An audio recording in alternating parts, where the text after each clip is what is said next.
First today to the United States, where researchers working on the wreck of a sunken slave ship believe that they may be able to identify the DNA of those people transported on the vessel.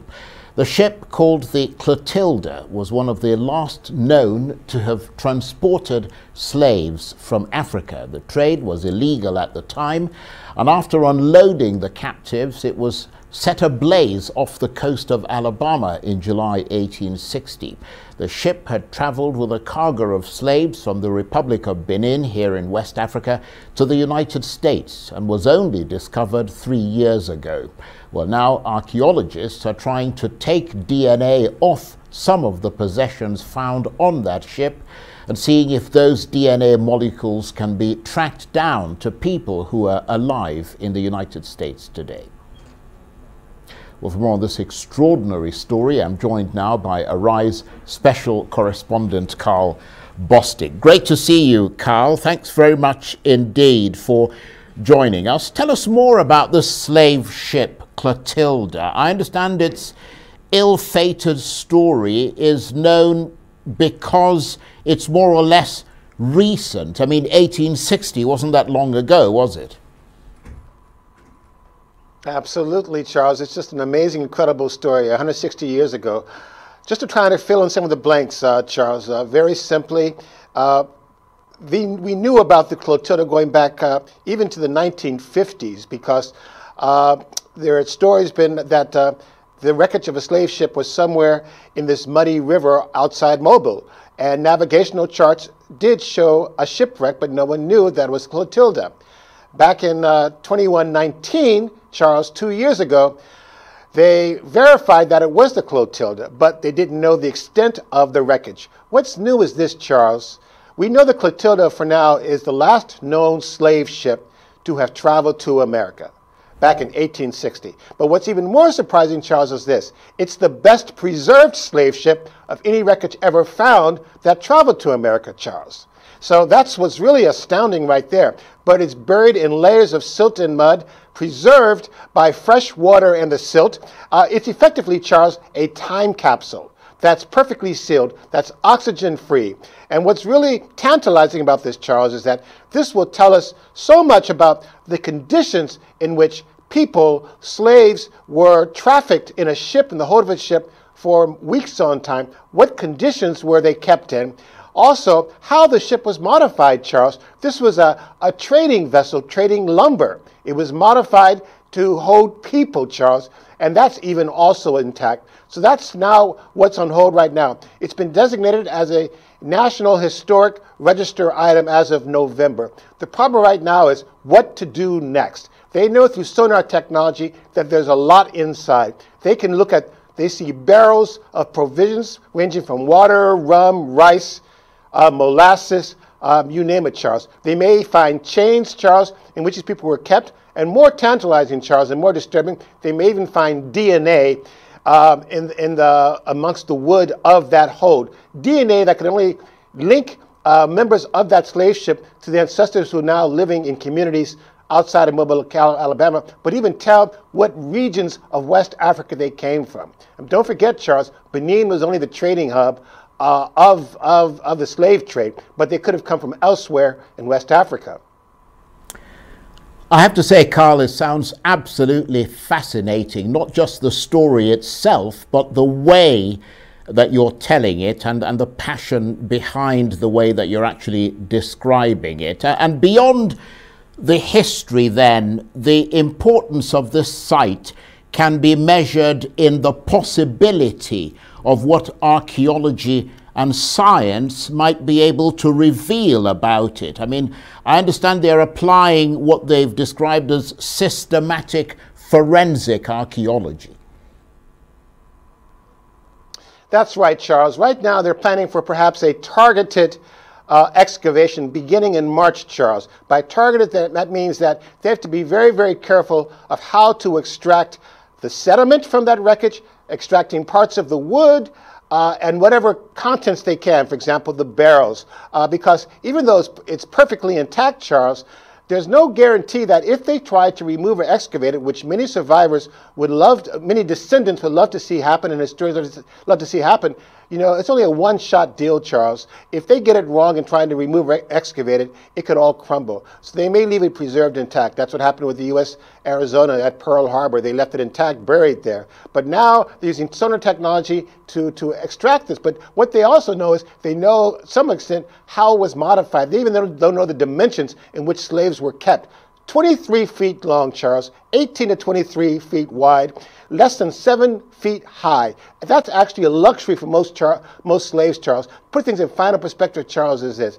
The slave trade at its height, more than 12 million people were transported to the Americas, the Caribbean, and Brazil. About 5 million to America. This is a slave ship containing about only 100 people.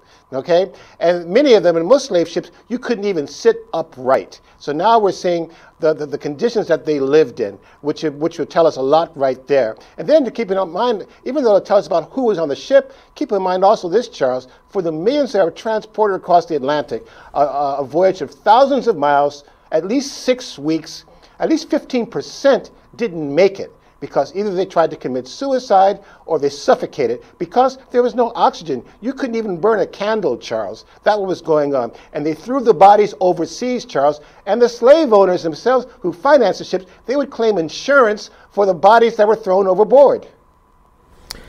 Well, that's a deeply sad story, but also of tremendous historical value. And from what I've read, Karl, there were apparently 110 slaves on board who had been picked up from Benin and packed into this small space that you were talking about for the 40-day journey. I mean, it took 40 days.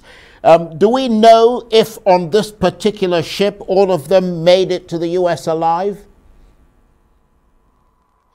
Well, you took the words out of my mouth of what I was going to say next, Charles. You mentioned about 110 people arriving, and the rough math is that from 10 to 15% of those who were taken aboard did not make it. Their bodies thrown overboard. So you have to figure at least 10, 15% maybe did not make it. And the usual breakdown of the slave trade was that about 2/3 were males, just because they needed the males for for the fields, for the cotton. And the women were kept for housework and also, quite frankly, Charles, for breeding purposes. And what we also know is that, local legend says that this trip was made as kind of like a bet, Charles, because slavery, the slave trade was outlawed in 1808.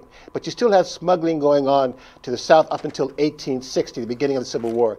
And a local wealthy businessman bet that he could finance a schooner to travel to Benin and get 100 slaves and bring them back safely. And that's what happened. And when the captain returned, he tried to destroy the evidence by burning the ship. The problem, Charles, was this. Only the top part burned. Only the mast burned. The rest of it sunk intact. And after the Civil War, 32 of those survivors of that slave ship, they asked the master, now they were freed for land. He refused to give it to them. They had to buy it from him, and they bought it from him by pledging continued work in those fields. And that's how the sharecropper system started, Charles.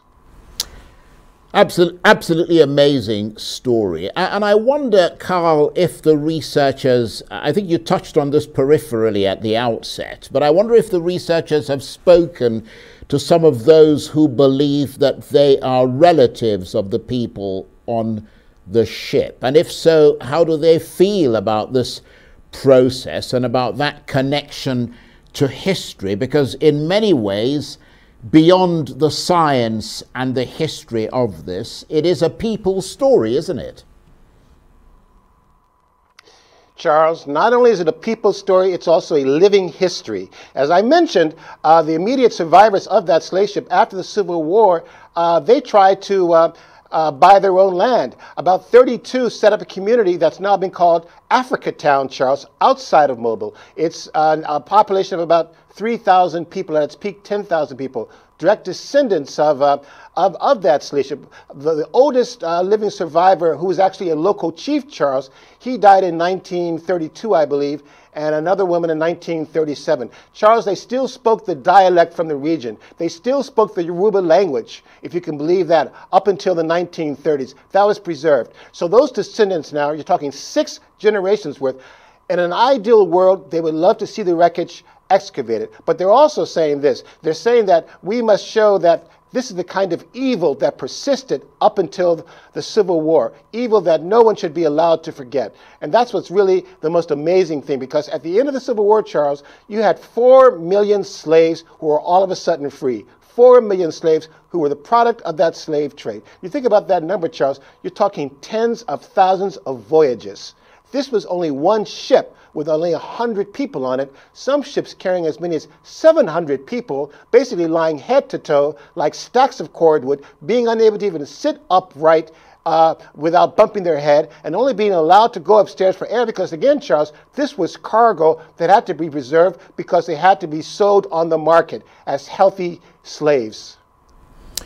Yes, and we've got about less than a couple of minutes, actually, left, Karl. Archaeologists are trying to take DNA off some of the possessions found on that ship and seeing if those DNA molecules can be tracked down to people who are alive in the US today. You talked about survivors right up to the 1930s, but obviously a lot of others kind of disappeared. I mean, the hope is that the DNA from the people on board can be found. How's that going to work? We've got less than a minute.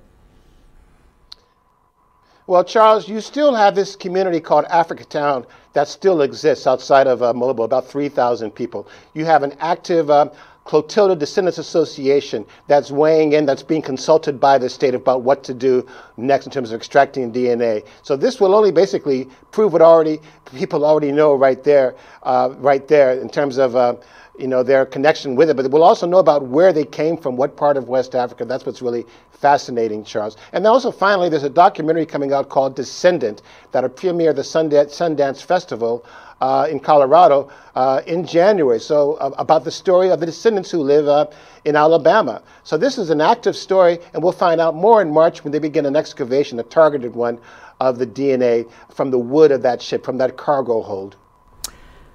Absolutely extraordinary story. Karl, thanks very much indeed for bringing that to us. Karl Bostic is Arise Special Correspondent.